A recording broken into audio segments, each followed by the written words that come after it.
máa bá wa pín, ẹ máa pín. Ó ti ṣẹlẹ̀. Hey. Hey. Kéèyàn gbọ́ orí èkó wá ní kó sọ Ọlọ́run lẹ́yìn tí Sunday Igboho. Ọ̀tá lùlù bàjẹ́ lóde o. Ọ̀tá lùlù bàjẹ́ lóde ọba Olúwa mi ò ní jẹ́ ọdún. Àwọn máa rí ní iṣẹ́ Olúwa wọ́n lè kó bàjẹ́ bí lọ́lọ́dún.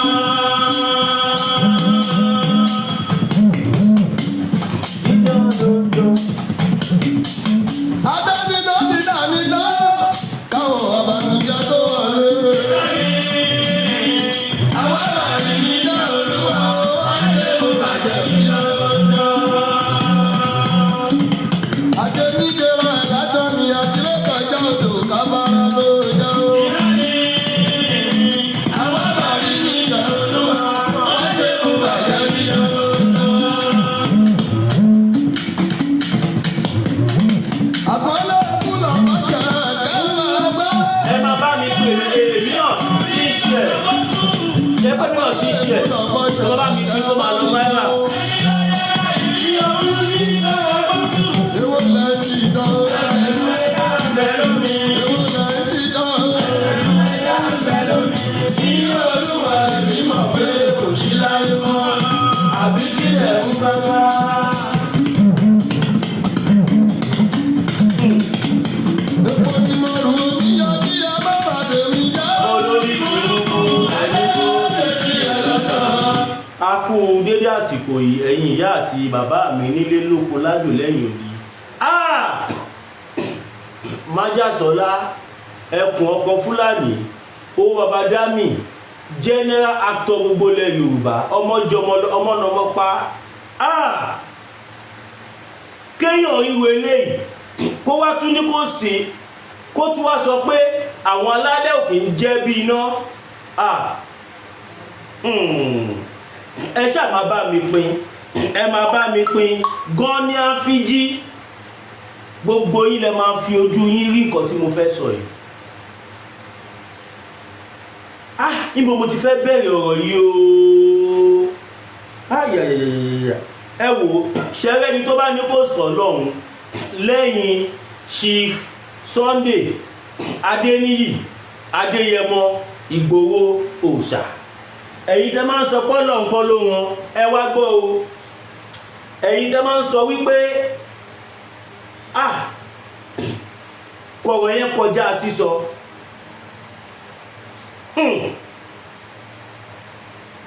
Ẹ jẹ́ kí n mú ọ̀rọ̀ yìí láti bíbà. Tẹ́ bá rántí ẹ máa rí pé mo máa ń pariwo pé gbogbo ẹ̀yin tẹ́ ń gbowó ẹ̀mí àwọn ènìyàn ẹ lọ jáwọ́. Gbogbo ẹ̀yin lọ́balọ́ba tẹ́ ń talẹ̀ Yorùbá ẹ lọ jáwọ́. Ẹ̀yin tó jẹ́ wípé owó ẹ̀mí ẹni tó bá ti fẹ́ ṣe dáadáa lẹ máa ń fẹ́ gbà nílẹ̀ Yorùbá, mo ní kẹ́ lọ jáwọ́. Mo wí ẹ gbọ́. Mo sọ pàápàá jùlọ lórí ọ̀rọ̀ Yorùbá Nation Movement. Ẹ̀yin tó bá jẹ́ pé kọ́ fún yín lówó kí ẹ mú pàṣẹ àwọn èèyàn lẹ̀ òun lẹ mọ̀ ṣe dáadáa ẹ lọ jáwọ́.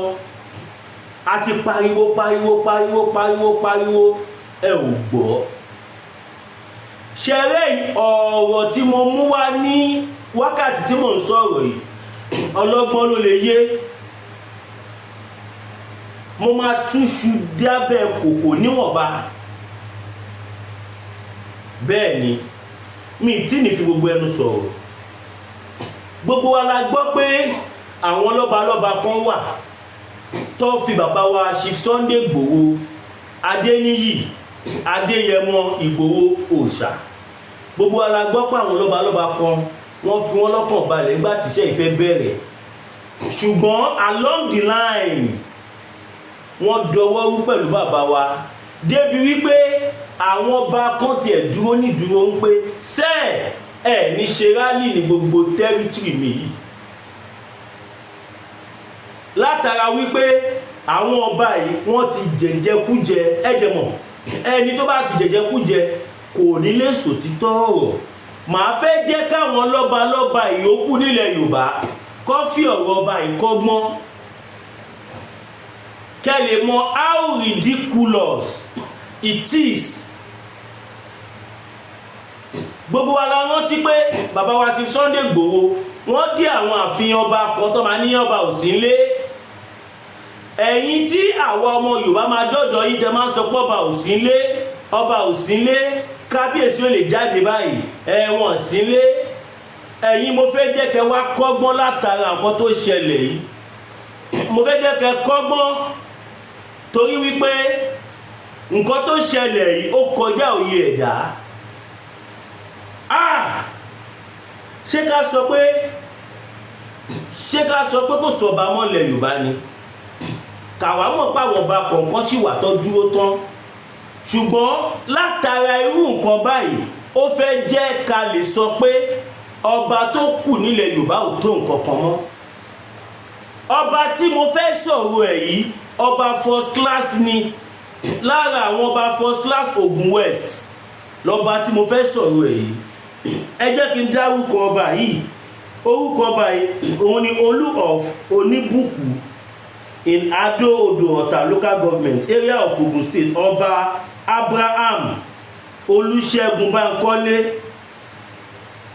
Ọba tí à ń sọ̀rọ̀ ẹ̀ yìí ikú wo ló pa ọba yìí? A ti sọ a ní àwọn ọba tó bá ti sọ pé Yorùbá nation ò ní dúró ikú ẹ̀sìn ni wọ́n máa kú.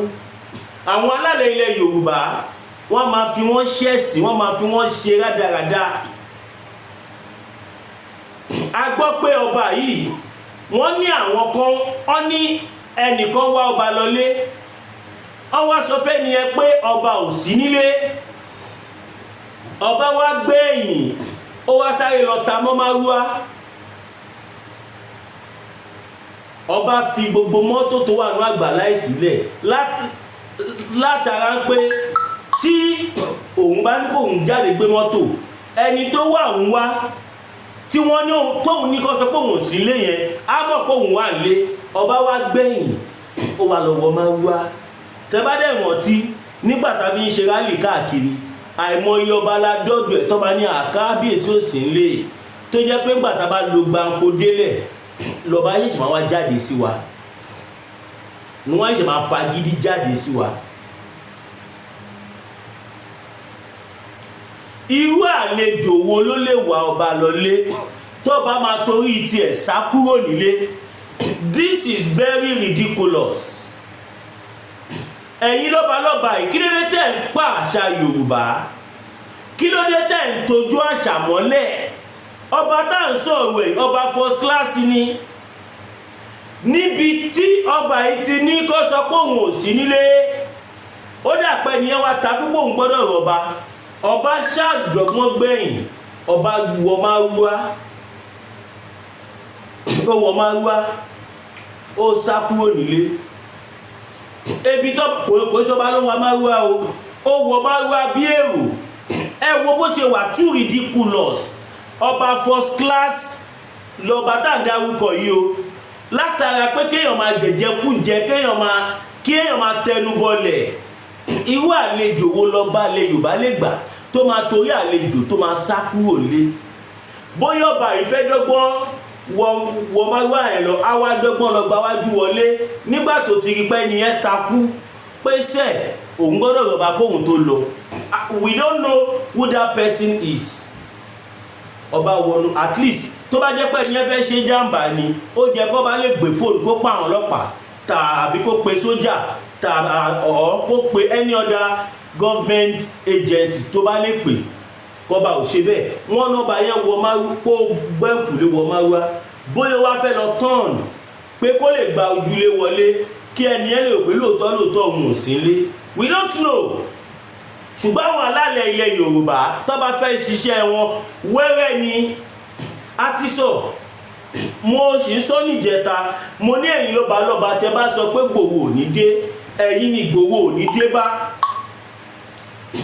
Mo ní ẹ̀yin lọ́ba tẹ́ bá sọ pé Sunday ọmọ Adéyẹmọ ọlọ́run awọlá ń pé èní yìí ni wọ́n ṣe 8 days prayer fún ìyà tó dẹ̀jẹ̀ lé bàbá wa Chief Dr. Sunday Adéníyì Adéyẹmọ Ìgbòho Òòṣà.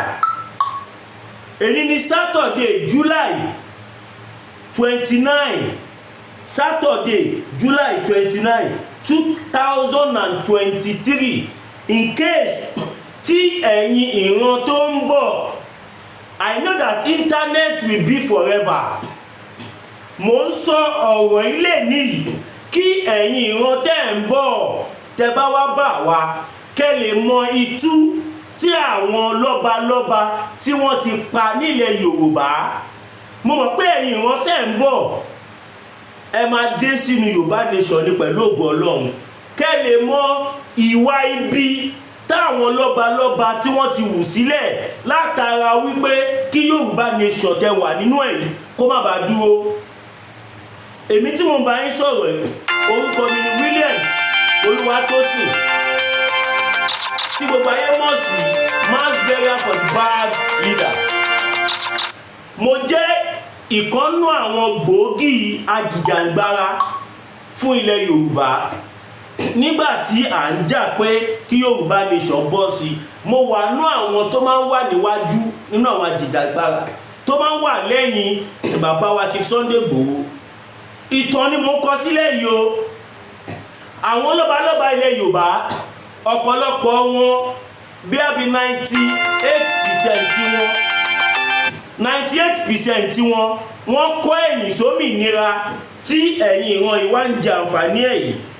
Ẹ jẹ́ kí n tuntun mo ti dárúkọ ọba yẹn màá tún dárúkọ ẹ̀ lẹ́ẹ̀kan sí kẹ́yìn ìran tí ẹ bá ń bọ̀ kẹ́ lè mọ̀ bóyá ẹ máa aláwo ọba àbẹ́ni aláwo ọba mọ́ nínú ìran Yorùbá. Ó kù sí ẹ̀yin ìran tẹ́ ń bọ̀ lọ́wọ́. Orúkọ ọba yìí òun ni Oníbùkún of Adó-Ọ̀tà. Orúkọ ọba yìí ni Oníbùkún of Adó-Ọ̀tà. Ọba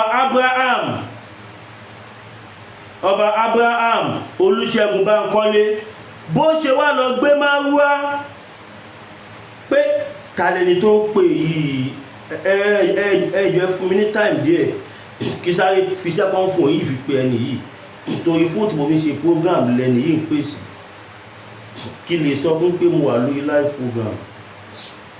Ẹ má bínú torí tí n bá pè á máa pè ní ara àwọn tí à ń retí náà ni. Kẹjọ má bínú ara àwọn tí mà hello kẹjọ mú wa orí live program à pè ń padà sí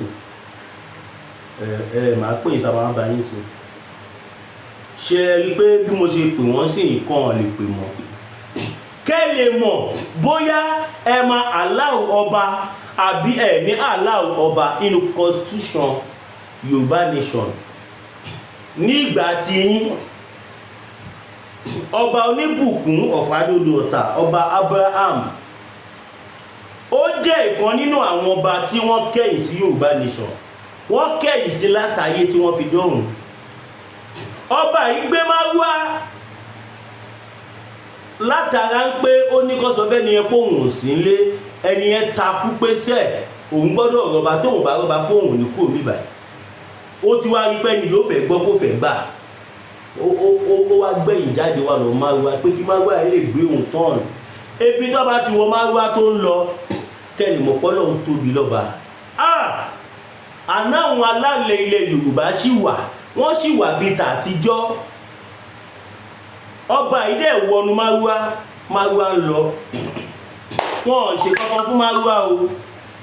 Tírélà kan tó ń bọ̀ lẹ́yìn márúwá ó kọ́ ọ̀rá fìdí gbá márúwá gbẹ̀ ẹ̀mọ̀ bí kí tírélà súnmọ́ márúwá gbì. Ọba dẹ̀ fò bọ́lẹ̀ ṣẹ́rí tó máa fò bọ́lẹ̀ báyìí gbì tó máa jábọ́ sílẹ̀ lẹ̀.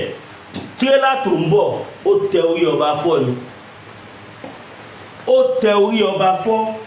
Look at how ridiculous it is. Tírélà ń pa ọba aládé tírélà ń tẹ orí ọba aládé fọ́ inú commercial transit.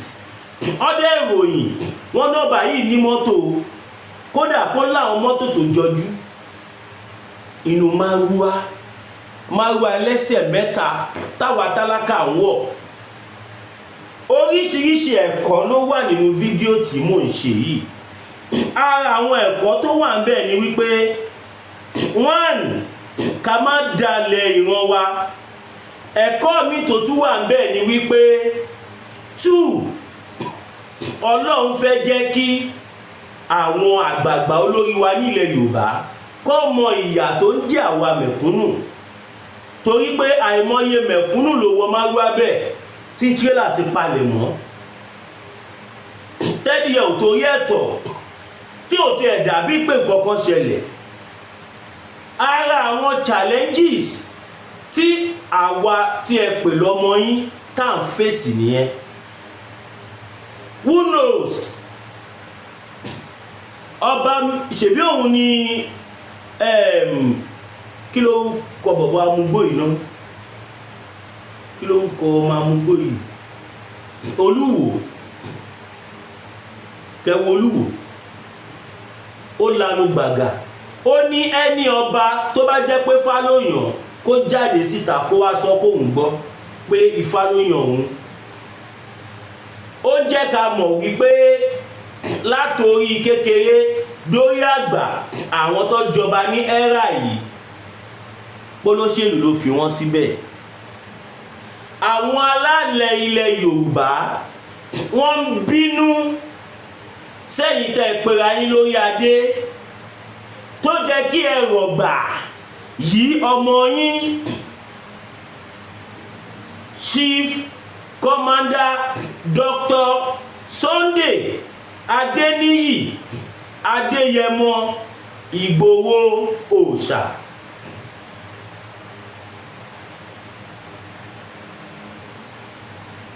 Nísìnyí báyìí ó dá mi kọ̀rọ̀ tí mo sọ iṣẹ́ ìṣẹ̀lẹ̀ ni.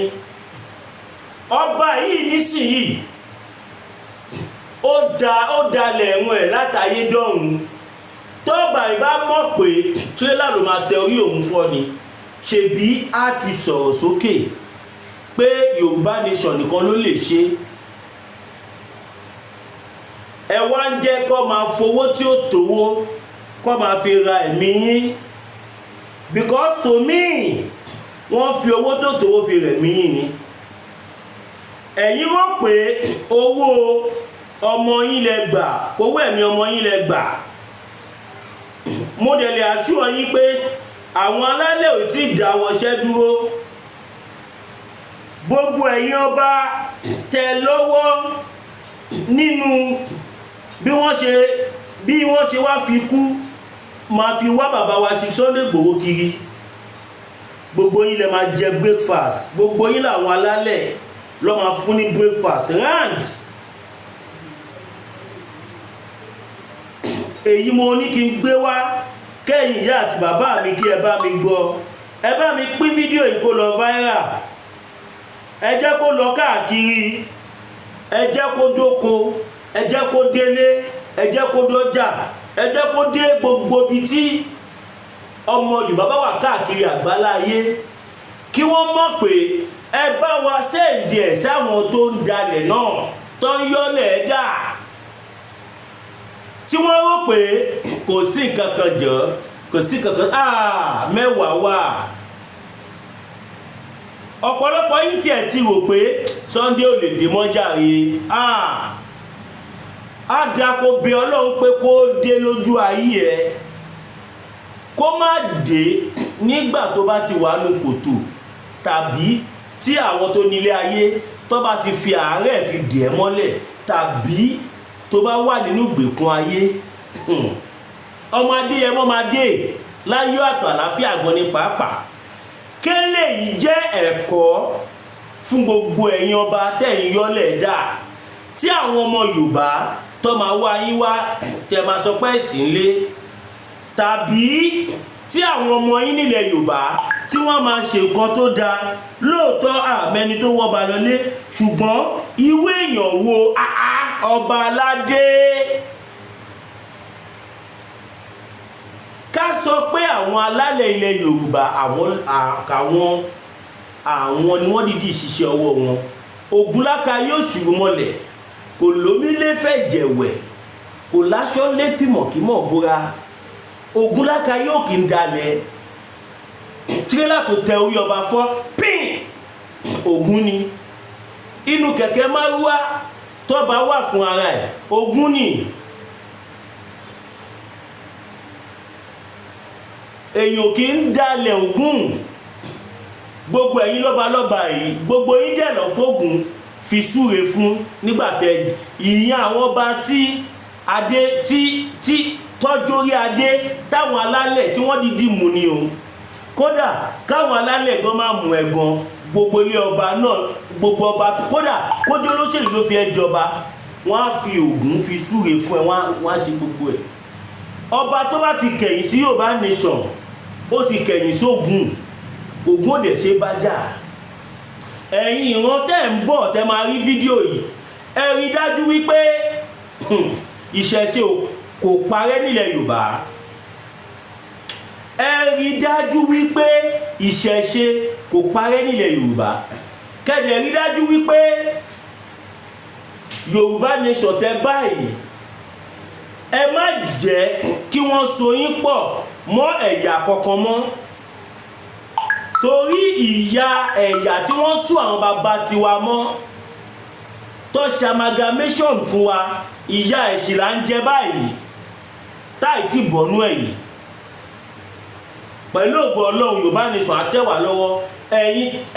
Kẹ̀yìn ìran tẹ́ wá dé bá fídíò ìtẹ̀rí tó bá náà fẹ́ ṣe amalgamation fún yín, kò sí bí àárín ẹ̀yin àti ìlú yẹn ò bá ṣe dán tó.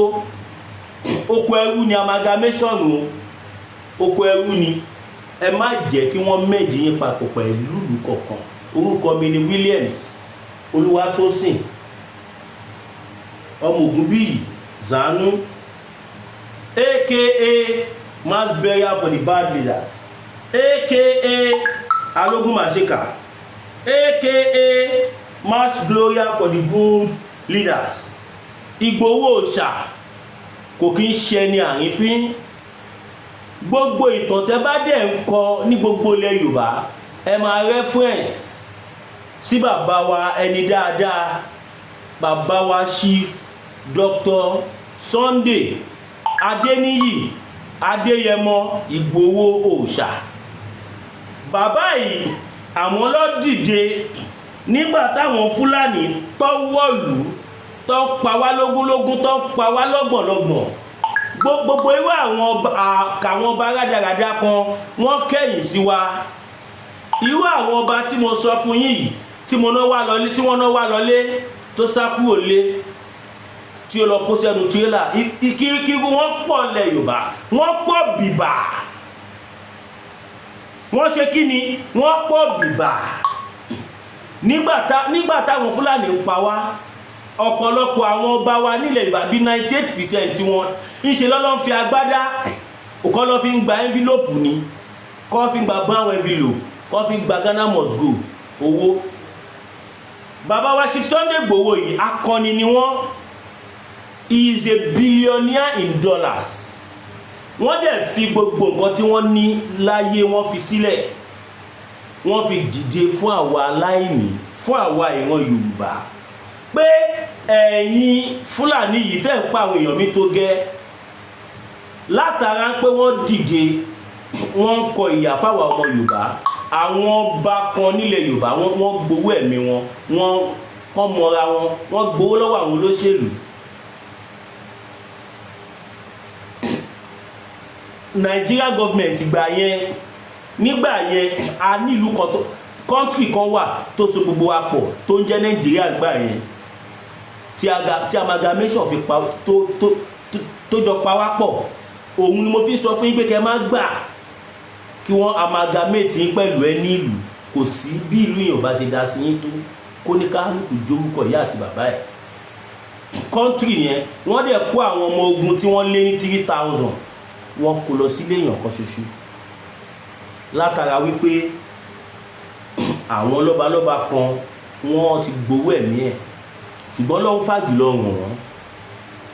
gbogbo bọ́ ṣe yìnbọn wọ́n pààyàn sílé wọn aróko èèyàn méjì ká lè sọ àwọn mítà mọ̀ káwọn ìjọba Nàìjíríà kọ́kọ́kọ́ deny bọ̀ torí ọmọbìnrin kan wà nígbà yẹn tó ń jẹ́ Lady K Ìfẹ́olúwa TV show arábìnrin yìí ló ṣe live program ló sáré gbé sí live tí gbogbo àgbáyé fi mọ̀ páwọn Nàìjíríà DSS ìgbà yẹn àtàwọn army àtàwọn ọlọ́pàá páwọn ni wọ́n wá ká bàbá wa Chief Sunday Igboho mọ́lé wọ́n kọ́kọ́ deny bó ṣe máa ń ṣe nìyẹn àìmọye ọ̀pọ̀lọpọ̀ àwọn èèyàn tí wọ́n ti lọ pa mọ́lé bẹ́ẹ̀ wọ́n á ní unknown gunmen tàbí kọ́ ní àwọn Fúlàní ni ṣẹ̀ráyé Ọlọ́run ṣàbá bàbá yìí ṣe wọ́n rápálá wọ neighboring country wa tó ń pè ní Kòtónú mi ìmọ̀ bí Kòtónú sì wà ìtàn ni mò ń kọ́ kalẹ̀ yìí ọ̀pọ̀lọpọ̀ àwọn ọba nílẹ̀ Yorùbá torí owó àwádẹ́ ń sọ fún wọn nígbà yẹn pé àwọn bàbá tí yín tó bá ti gbowó ó fowó lọ kèmí tí mò ń sọ̀rọ̀ yìí náà kára àwọn tó fowó lọ mí ṣùgbọ́n tí n bá gba owó yẹn gbà yẹn ṣé ẹ̀yin ìran wa tẹ́ ń bọ̀ sọ máa fún yín lówó lára àkọ́ tí ó jẹ́ ká wà gbowó nìyẹn tẹ́ bá fún mi lówó kọ́mọ tí mo bí ṣe máa fún lówó tẹ́ bá fún yẹn lówó ìtí yẹn náà máa bí ṣe máa fún lówó ìran ọ̀rọ̀ wa délé ṣe máa fún wọn lówó no táwa ò bá dé jìjà yẹn gbà yẹn ẹ̀yin ìran tẹ́dé yìí ẹ̀ ní bá kọ́tọ́ pé ní Yorùbá nation torí ẹ̀ ìtàn Ìgbòho gbọ́dọ̀ parẹ́ nílẹ̀ Yorùbá ọmọdé yẹn mọ májàsọ́lá ẹkùn ọkọ̀ Fúlàní ìran wọn kò gbọ́dọ̀ parẹ́ ìran èmi tí mò ń sọ̀rọ̀ yìí náà if possible èmi tí mò ń sọ̀rọ̀ yìí náà wọ́n fi kú wá mi dé Kòtónú ni ikú ló fi wá mi dé Kòtónú tí mo fi sá kúrò Nàìjíríà ta spend a lot of years ṣùgbọ́n at the end of the day nǹkan kọ́ ló ń jù wọ́n lọ kẹwàá wo ikú ẹ̀sìn tọ́ba ìwá kú yìí ikú ẹ̀sìn ni kí tírélà tẹ orí odindi orí adé fọ́ ìyẹn fi hàn pé orí yẹn gan ṣe orí adé nìyẹn àbí báwo kó orí adé òkè pọ̀ ayẹyẹyẹyẹyẹyẹyẹ torí pàlejò wá ìwálé odindi ọba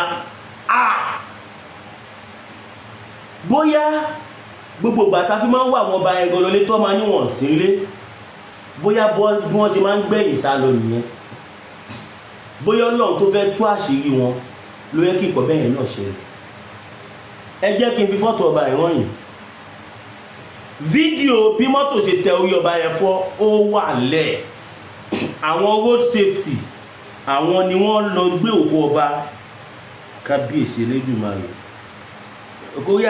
okòrí ọba ṣe ó tẹ orí ọba yẹn fọ́ bígbà tí pọ́pọ̀ tó ti pọ́n tó jẹ́ pé tó bá kọ́ àfọwọ́ kàn báyìí atúká kó wá jábọ́ látòrí òkè ṣe mọ bó ṣe máa fọ́ pẹ̀lẹ́pẹ̀lẹ́ tí ẹ̀ lérí kọ̀ọ̀kan lè jẹ́ ń bẹ̀ tó jẹ́ pé omi lásán lẹ máa rí kábíyèsí Elédùmarè àwọn ọba wa nílẹ̀ Yorùbá wọ́n ní láti mójútó ra wọn a dẹ̀ pariwo fún yín kẹjẹ́ kí n ka write up tí news gbé a traditional ruler Olu of Onibukun in Ado-Odo Ọ̀tà local government area of Ogun State Ọba Abraham Olúṣẹ́gun Bánkọ́lé was crushed to ikú kí má sọ ní torí platform tí mo wà lórí ẹ̀ torí orí YouTube channel MassBTV tá lóyìí terms and conditions wà láwùkọ́ bẹ́ẹ̀ the monarch was said to be abroad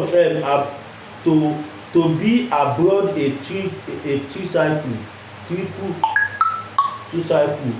otherwise known as keke napep when the lukewarm-laden truck ran over the tricycle along the Ọ̀tà-Ìdíròkò expressway close to Winner Chapel on Tuesday July 25, 2023. The Oba were said to have coup on the spot when the truck with registration number EPE 252XF crushed him while trying to alight from the trickle nígbàtí ó fẹ́ sábọ́lẹ̀ gẹ́gẹ́ bí mo ṣe sọ fún yín tírélà yẹn kọ̀ ọ̀rá ṣe pẹ̀ ọba yẹn wà pé kíkú má rí kójú má rí bí gbogbo ara ní ogún ẹ̀. The Oba was said to have cooled on the spot when the trickle crushed the Oba alight from bicycle.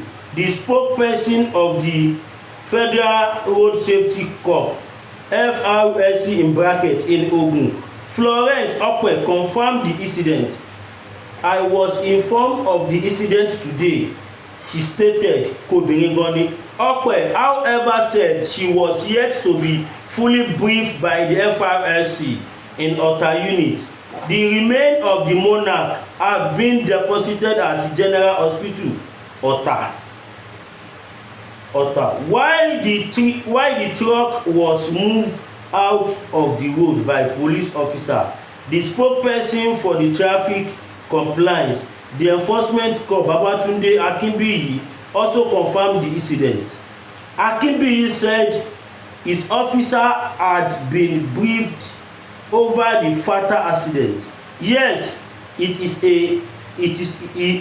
true. There was an accident in the area today and it recorded a casualty, he said.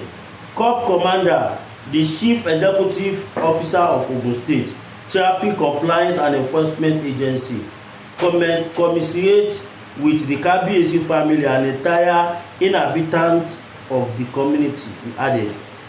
A first-class Oba in Ogun West, who confirmed the incident to newsmen, expressed sadness over why the monarch decided to commute in a trickle instead of personal car. There are speculations that Oba Bankole might have parked his car due to the hike in the pump price of petrol. Pé bí a torí kó sówó epo ìyẹn ò kàn wá, but nǹkan tá wà gbọ́ yàtọ̀ sí gbogbo gẹ́gẹ́ bí ẹ̀yin náà ṣe mọ̀ pé àwọn oníròyìn Nàìjíríà ń gbà yẹn tí èèyàn kan bá kọ́ máa ní téèyàn mẹ́wàá bá kọ́ máa sọ pé èèyàn kan ni tàbí kọ́ tẹ̀ sọ pé èèyàn kù, so kọ́ máa manipulate news, so we don't have any trust in them bó ti nǹkan kéré mọ́. Pàtí máa gbọ́ ọ̀tọ̀ọ̀tọ̀ lọ́yọ̀, this is baba for akẹ́rù master Yorùbá nation kì í ṣe APC o. Torí pé kí ni jágbàjàgbá lórí ọ̀gẹ̀dẹ̀ ń ya ìtẹ̀kùtẹ̀ náà ń tẹ ọ̀pọ̀ lójú dídì. Gbogbo ẹ̀yin tẹ́ ẹ bá ti do orí wa síbi kíkí ó bá yín o, kíbi ó dẹ̀ bá yín. Torí pé kí ni Yorùbá nation ló going back. Yorùbá nation never going back. Àwa ọmọ ìràwọ̀ Oòduà lásán bẹ́ẹ̀ wọn ò ní gbàṣẹ wa ṣe. Yorùbá nation ò ní padà sẹ́yìn o. Igboho òòṣà olómi lẹ́sà Igboho òòṣà àìkúwà ọkọ̀ Fúlàní èṣù tábọ̀ òòṣà Igboho òòṣà Igboho òòṣà. A ní kélébúrẹ́ mẹ́wúrẹ́ so kálágùtàn bá gùtàn so ojúlẹ̀kùn báwo ni ìmúlá tó lé. lọ́nìṣàn bàbá ló ní kẹ́ máa sọ̀rọ̀ jù àwa ni ìràwọ̀ Oòduà o àti ráyìn ìrọ̀bà torí olú ọmọ nílé kẹrù mi ò sí bàtà nílé kẹrù odò. àti pé sẹ́mọ̀ pé ọgọ́rùn-ún ọdún làjọ̀dá láàrin ilẹ̀ Yorùbá pẹ̀lú ilẹ̀ aláwọ̀ funfun kò sì ti pé nìyẹn Yorùbá ò ṣẹ̀rú mọ́ a ò ṣẹ̀rú mọ́ ànàpá ń bẹ yẹ̀wò Igboho òòṣà òòṣà Igboho òòṣà mẹ́ta òòṣà o tí bá ní ta òòṣà Igboho òòṣà o owó bàbá dámì Igboho òòṣà o.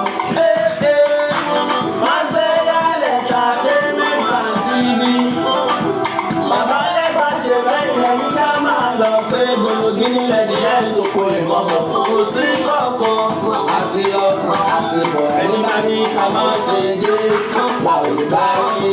Àwa lọ́mọ ìràwọ̀ Oòduà o. Àwa lọ́mọ ìràwọ̀ Oòduà o. Nílé bàbá lẹ́gbà lára mi ṣe ti Sunday. àwa làwọn Sunday Igboho èèyàn máa ń gbẹ̀yà òdìgbà tó bá sọ mo mọ aláyùbá o. dẹ́sẹ̀dẹ́sẹ̀ ọ̀gá ọmọ mi dùn ọ̀gá ọmọ mi dùn ọ̀gá ọmọ. a ní kéwúrẹ́ léwúrẹ́ so kálágùntàn mágùntàn so ojúlẹ̀kùn bá o ìmúlẹ̀kùn lé. àní àwọn èèyàn jàgọ̀jàgọ̀ tó ń ṣàmójútó ètò ọ̀rọ̀ Sunday sí Sunday Adéyẹmọ Ìgbòho ṣá. bí pòfẹ́sọ̀ Bánjí Akíntóyè bàbá kẹ́pẹ́ pòfẹ́sọ̀ Bánjí Akíntóyè àmì kẹ́pẹ́ èèyàn yèyé kú máa lè yèyé kúkú màmá lẹ́jẹ̀ ẹ̀yẹ onígbórí ìtẹ́ ó ṣàìsàn láyé. ìgbà rẹ̀ bàbá ẹ̀gbà ní gbogbo ẹ̀gbà èèyàn aláyùbá ìmùlẹ̀ Sunday mú kí ẹ máa gbẹ̀yà video fighter na you dey our own page mo kí ẹ sáfẹ́lẹ́. ìgbà rẹ̀ ọ̀nkù ṣe mi ò pẹ̀lú gbogbo àwọn mẹ́mbà nínú ìràwọ̀ Oòduà. a ní kéléwúrẹ́ léwúrẹ́ so kálágùntàn mágùntàn so ojúlẹ̀kùn rẹ̀